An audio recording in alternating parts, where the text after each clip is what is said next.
Students, हम अगला topic पढ़ रहे हैं सिंथेसिस में यूज ऑफ एडवर्ब और एडवर्बियल फ्रेज।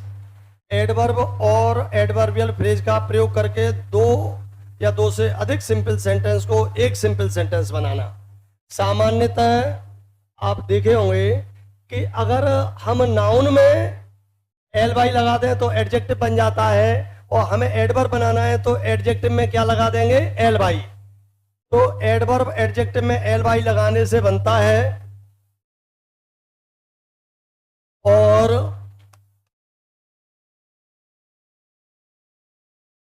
जब एक से अधिक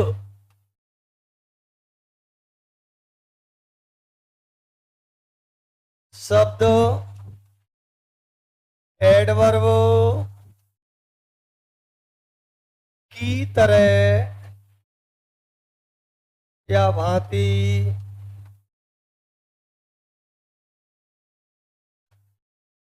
कार्य करें तो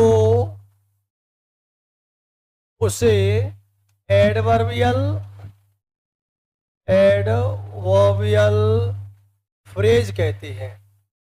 फ्रेज का मतलब होता है एक से अधिक शब्दों का प्रयोग, और कोई एडवर्ब है लेकिन एक शब्द न होकर के जब एक से अधिक शब्द पूरे एडवर्ब की तरह काम कर रहे हैं तो हम उसे कहेंगे एडवर्बियल, तो उसे एडवर्बियल फ्रेज कहते हैं।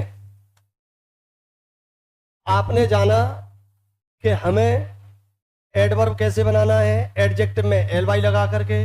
अगर एडजेक्टिव बनाना है तो नाउन में एल वाई लगा के। लेकिन जब एक से अधिक शब्द हमारे एडवर्ब की तरह काम कर रहे हैं तो डियर स्टूडेंट्स हम क्या कहेंगे उसको? तो हम उसको कहेंगे एडवर्बियल फ्रेज। और हमारा मेन हेडिंग क्या है? यूज ऑफ एडवर्ब और एडवर्बियल फ्रेज। अर्थात तो दो सिंपल सेंटेंस दिए हैं, एक सिंपल ये और एक सिंपल ये। एक सिंपल सेंटेंस, दूसरा सिंपल सेंटेंस। इनको हमें एक सिंपल बनाना है तो वही लाओ, सब्जेक्ट लाओ, वर्ब लाओ, ऑब्जेक्ट हो, कॉम्प्लीमेंट के स्थान पर कोई एडजेक्टिव है तो इधर एल वाई लगा देंगे। हो सकता है ये पहले फ्रेज की तरह काम आ जाए। एक से अधिक शब्द होंगे तो कुल मिलाकर के हमें एक सिंपल के लिए क्या रखना है? एक सब्जेक्ट और एक वर्ब। देखेंगे फॉर एग्जांपल ये दिया है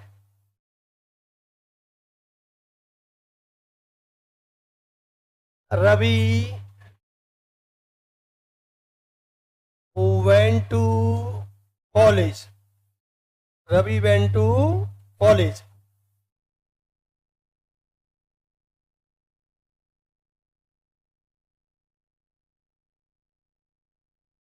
Is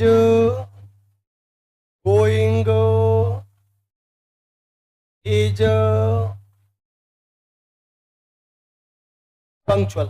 मधु, ऋतु मैम देखें, ये एक सब्जेक्ट है, ये वर्ब है, ये कॉम्प्लीमेंट है।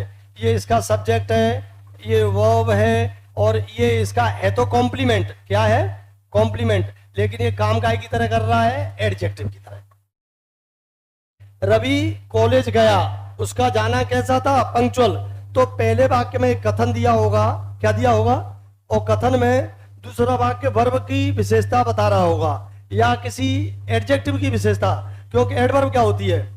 एडवर्ब तो वो बेशरम चीज है डियर स्टूडेंट्स जो वर्ब की विशेषता बताए, एडजेक्टिव की बताए, खुद अपनी बताए, और कभी कभी तो नाउन और प्रोनाउन की भी विशेषता बताती है। तो रवि कॉलेज गया या रवि कॉलेज जाता था, उसका जाना कैसा था? पंक्चुअल। तो ये जो पंक्चुअल क्या था? जाना। ये वर्ब की विशेषता बता रहा है। किसकी विशेषता बता रहा है? जो वर्ब है उसकी। और वर्ब की विशेषता बताएगा तो वो क्या शब्द कहलाएगा? एडवर्ब। तो हम दो बार न लिख के एक सिंपल सेंटेंस बना लें कि रवि वेंट टू कॉलेज। हाँ, अब जो एडजेक्टिव है हमने कही थी पहले ही कि अगर हम एडजेक्टिव में क्या लगा देंगे डियर स्टूडेंट्स? L Y. तो देखेंगे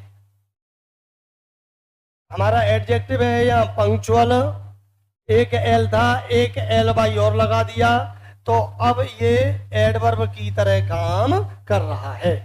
देखेंगे Ravi went to college punctually. Ravi college नियमित रूप से गया। तो एक सिंपल बन गया कि नहीं बन गया?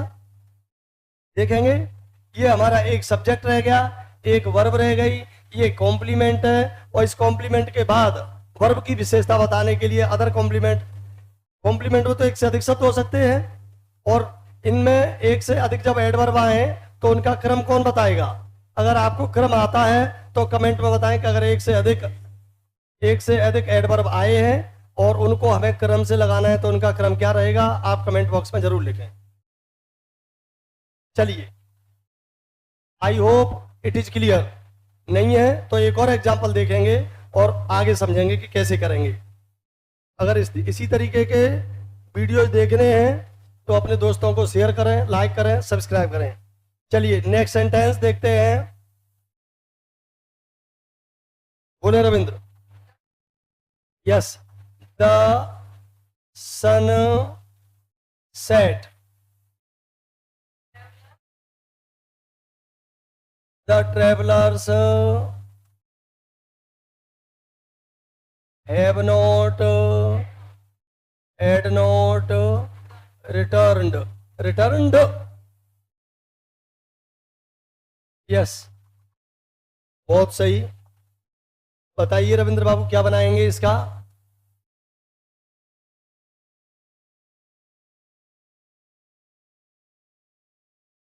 हमें एडवर्ब का प्रयोग करना है, हैं? हाँ हाँ बिल्कुल। नहीं, एक सिंपल बनाना है तो कई तरीके हैं इसके, है ना? बिल्कुल।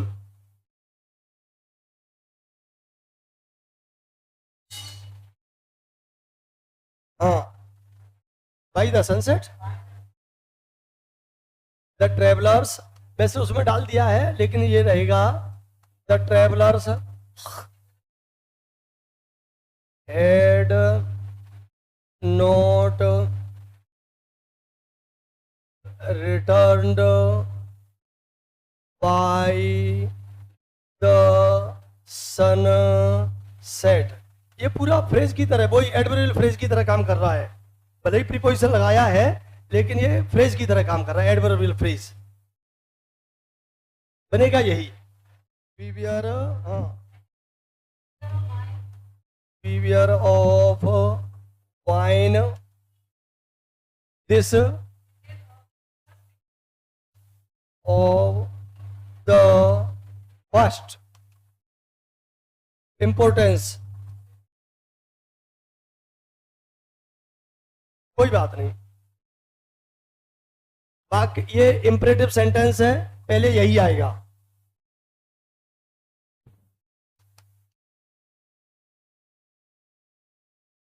बीवियर of wine being of the first importance। Simple बनाने का लिए पहला एक तरीका, दूसरा तरीका अथवा करके बता रविंद्र। द फर्स्ट इंपोर्टेंट, हमें एडवर्ब का प्रयोग करना है, क्या करेंगे बताइए फटाफट से।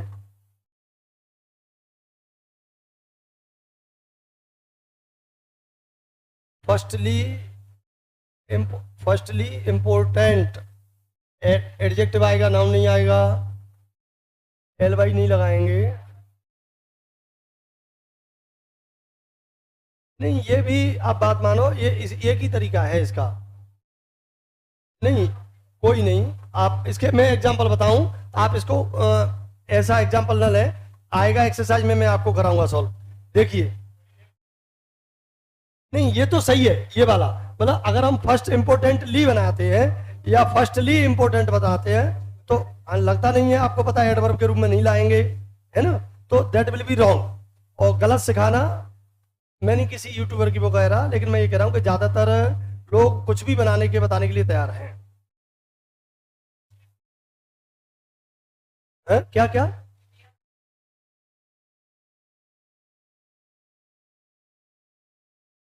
हाँ, वो इन्फिनिटिव से बन जाएगा, जेरेंट प्रीपोजिशन से बन जाएगा। कोई नहीं, अगर ये बनेगा तो मैं इस पे वो करूंगा, और आप लोगों को जरूर इसको वो करूंगा कल से, कल नेक्स्ट वीडियो में एक्सप्लेन जरूर करूंगा मैं आपको, देखेंगे। चलो एक सेंटेंस और देखो, मैं नया बताऊं मैं, जैसे ये है, Rana Pratap was the glory of Mewar. Full stop. Second sentence, there is no doubt about it. There is no doubt about it. अब देखेंगे, ये कह रहा है कि राणा प्रताप मेवाड़ की शान थे, इसमें कोई संदेह नहीं। तो हम इस कथन को ऐसे भी तो कह सकते हैं कि निसंदेह राणा प्रताप मेवाड़ की शान थे। तो जब जब नो डाउट अबाउट ये पूरा एक फ्रेज आया, नो वाले सामान्यतः जब वर्ब के बाद एडजेक्टिव आते हैं उनको अन लगा करके, है ना, बना लेते हैं। हाँ, तो हम करेंगे Rana Pratap was the glory, हाँ यस आएगा, ऑफ मेवाड़ अनडाउटेडली, एक यहां पीछे लगा सकते हैं। दूसरा, और जोर देने के लिए अगर बनाना हो तो हम इसको ऐसे कर सकते हैं, अथवा करके राणा प्रताप वॉज, अब वर्ब के बाद यही तुरंत जोर देने के लिए आए, अनडाउटेडली, क्या कहेंगे, undoubtedly the glory of Mewar.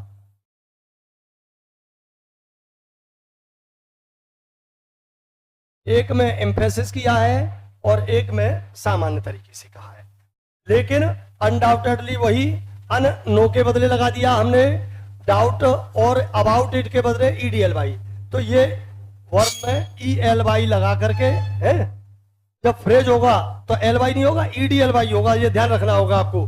जब फ्रेज को एडवर्ब में चेंज करेंगे तो क्या लगाएंगे लास्ट में, EDLY, ठीक है।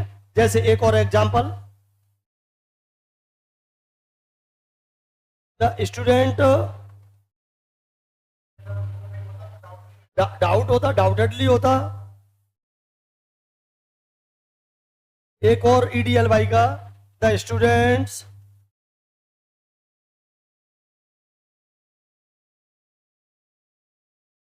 read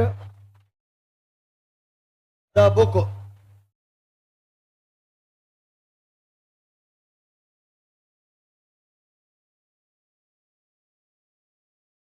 they were in a hurry। देखेंगे डियर स्टूडेंट्स, दो सिंपल सेंटेंस दिए हैं। पहला क्या है, the students read the book, छात्रों ने किताब पढ़ी। दे वर इन हरी, इन अ हरी, अ और आएगा। अब देखिए ये केवल एडजेक्टिव है या फ्रेज दिया है, फ्रेज दिया है, तो अब नो तो नहीं आ रहा है इसमें तो अब क्या करेंगे, the students read the book. अब नो है नहीं, नो के लिए अन लगाते, लेकिन अब है फ्रेज इन अ हरी, तो हरी लेंगे, पहले जो मेन वर्ड है एडजेक्टिव है उसको लिया हरी, आई जब आता है आई में चेंज कर दिया, और हमने कहा कि EDLY लगाएंगे, ये बन गया। तो इन अ हरी के बदले क्या लगा दिया हमने, हरिडली। तो जब जब एडजेक्टिव का फ्रेज आएगा, एडवर्ब बनाएंगे, तो सामान्यतः उसको EDLY, अगर उसके पहले नो लगाओ तो अन और उसके पहले लगा देंगे, तो है ना, जैसे पहले ऊपर का वाक्य दिया था। एक और एग्जांपल देखेंगे, ये नोट कर लिया। Next, she did her work, she did her work, full stop.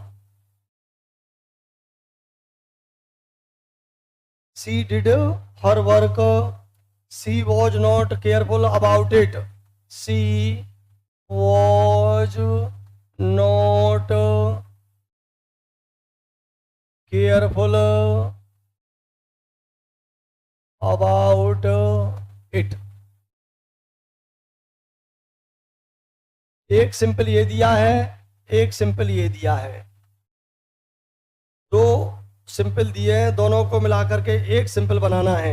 लेकिन हम सीख रहे हैं बाई यूजिंग एडवर्ब और एडवर्बियल फ्रेज। देखें, उसने अपना काम किया, वह अपने काम में केयरफुल नहीं थी। तो केयरफुल नहीं थी तो कैसी थी? केयरलेस। क्लियर है ना? तो पहले जो कथन है उसको पहले लाएंगे, और जो दूसरा वाक्य विशेषता बता रहा है उसको हम एडवर्ब और एडवर्ब फ्रेज में चेंज करते हैं। अगर आप एक्सरसाइज सॉल्व करते हैं या कोई सेंटेंस नहीं आता है, कमेंट में लिखें, मैं आपके कमेंट का जवाब जरूर दूंगा। देखेंगे, सी डिड हर वर्क, ये तो पहला कथन ले लिया।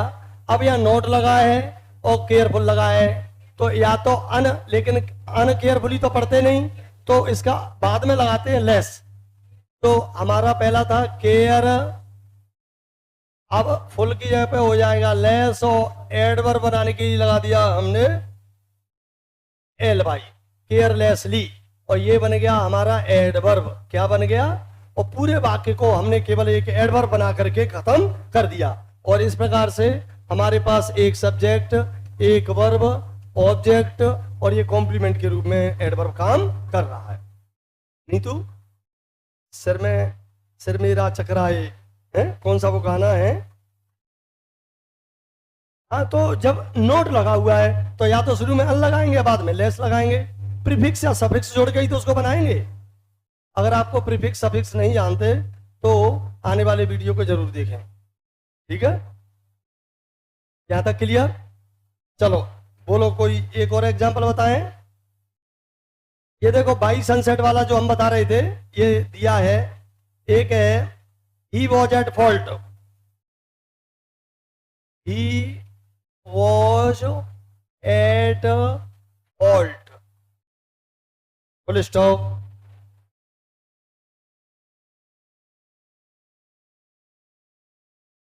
it is not definite, या it is definite, नॉट हटा देते हैं, डेफिनेट, केवल इतना लिखा हमने। उसने गलती की, वह गलती पर था,